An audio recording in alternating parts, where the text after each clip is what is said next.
do that on this guy. But time is of the essence, and I have to really show you how to take the core out for you to do it without a lot of trouble and messing up and blowing refrigerant. So we're gonna skip that. I'm just gonna put it here because there's no core in there. It's just an open port. But I get my extra port for this guy. Because there's a Schrader in here. So when we do that, we're gonna do it on that side. Yeah, you'll do it over there, but I'm not showing you how to do that. We'll do it next week. Okay? It depends on the instructor in the lab if they're gonna make you. All right, these guys are closed. This is my oil fill. Do not open him. This is my gas valve. Crack him open. You don't have to take him off, just crack him open. It will break the vacuum. If I have no pressure, before you open this guy or turn him on, come over here, look. Okay, no pressure. Good. If I had a significant amount of pressure, me standing here, I'd be sprayed with oil all the way in a second. Turn him on. Gas ballast is open. Close the gas ballast.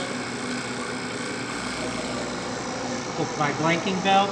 He's starting to pull. You got to look against the dark circle. Can you see vapor? Yeah. Oh, yeah. It's pulling vapor out of this guy already. Open these guys all the way. Where both of them are open? Both of these guys are open now. They're all counterclockwise. They're open. You can tell their position by looking at the thread. Where the blanking valve is open. Now it's open. Yeah, we got open. He's going to start reading. We're at you will. We're done. We hit 500. We even went below it because we're star players. So this got Okay. So pull out the core? Inside. So we're gonna switch it? Yeah. Oh, okay.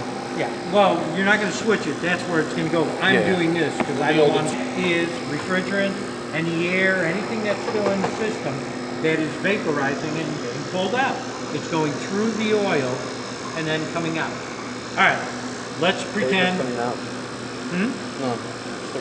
Let's pretend that we are down to 500 microns or less. We're good. Everything's done.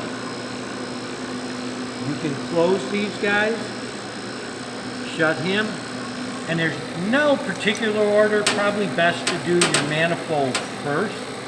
We've isolated the system. Got him closed off, turned off.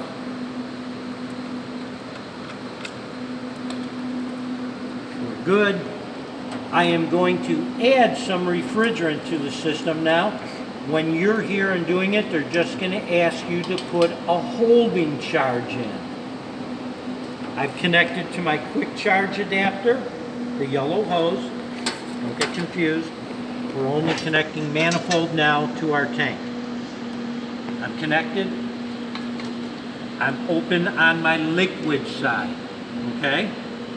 Quick charge adapter, he's going to break up the refrigerant going in. Now, if I want, I can turn the system on. Notice nothing's happening. The fan is not on, and by the way, keep your hands away from the fan. Nothing's happening. We have pressure switches, high and low pressure switches. Because refrigerant, too low a pressure, not enough to cool the compressor, it'll burn up. Too high, compressor works too hard, it'll burn up. So, we're going to add refrigerant. Oh, he turned on. I'll turn him off. Watch what's going to happen in about 2 seconds, depending how it's adjusted. Did you just turn the last one on, right? Yeah, I turned power on. This is to fill the system. This is to take out of the system. Not recover, but if I'm adding and taking out refrigerant. All right, these guys aren't adjusted. Because you need air to move it. Because you need air to move it. That's Correct. Notice how I'm throttling it in. My Yeah. pressures are starting to go up. I would start measuring my superheat and my subcooling to get the proper amount in here. Don't worry about it.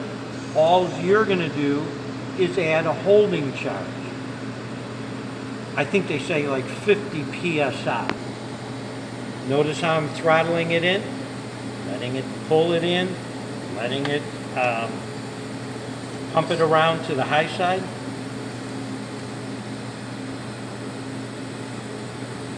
Good enough. It's going to ask you for pressures.